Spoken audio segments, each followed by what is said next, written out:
اللهم صل على سيدنا محمد يا رب صل وسلم دائما ابدا على حبيبك. یہ ووٹ دینا تو ضروری ہے.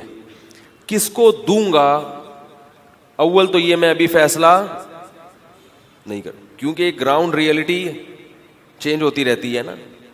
میں ایسا بیٹھ جاؤں کہ میں نے فلاں کو ووٹ دینا ہے اور ٹھان لوں تو یہ ظلم اور زیادتی ہے. ہو سکتا ہے بھائی آپ کی رائے اس وقت کیا ہو جائے، چینج ہو جائے.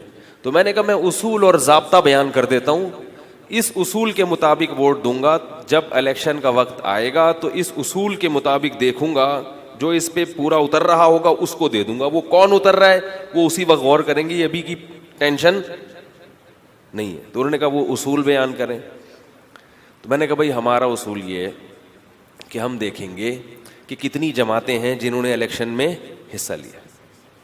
ان کے بارے میں دیکھیں گے کوئی ایسا ہے جو دودھ سے دھلا ہوا ہے، ٹھیک ہے، تو ظاہر ہے ایسا تو کوئی بھی، کیا خیال ہے، کوئی زمزم سے نہایا ہوا ہو یا دودھ سے دھلا ہوا ہو، گناہوں سے پاک صاف ہو، ایسا کوئی ہو، ایسا تو کوئی بھی نہیں ہے. تو ہم دیکھیں گے اس پہ. وہ فوراً کسی نے اعتراض کیا کہ بھائی پھر تو کسی کو بھی نہیں دینا چاہیے. میں نے ان سے کہا کہ جب آپ کسی کو ووٹ نہیں دیتے تو اپنے مخالف کو ایک ووٹ آپ دے دیتے ہیں. جو کہتے ہیں نا ہم الیکشن کا بائیکاٹ کریں گے، ووٹ نہیں دیں گے، تو آپ کا مخالف جو ہے نا اس کو ایک ووٹ خود بخود اس کا بڑھ جائے گا نا. تو ووٹ نہیں دے کے بھی ہر آدمی ووٹ دے رہا ہوتا ہے. یہ بہت ہی حماقت اور بے وقوفی کی بات ہوتی ہے کہ چونکہ سب 2 نمبر ہیں ہم نے کسی کو بھی نہیں دینا. بھائی کوئی نہ کوئی تو آئے گا نا، آئے گا بھائی، آئے گا کوئی نہ کوئی تو آئے گا. تو جب کوئی نہ کوئی تو آئے گا تو ملک بغیر سربراہ کے چل نہیں سکتا.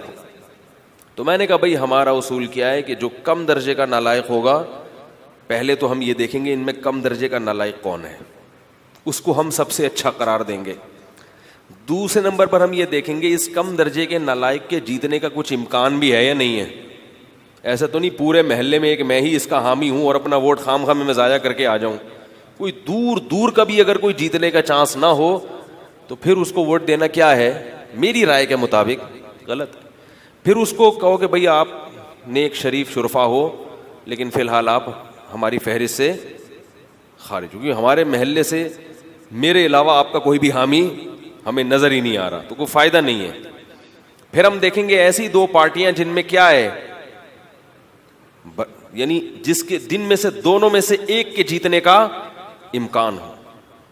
ان میں سے پھر میں ایک کو سلیکٹ کروں گا کہ کم درجے کا نالائق کون ہے اور جو ہے اور اس سے بڑا نالائق کون ہے.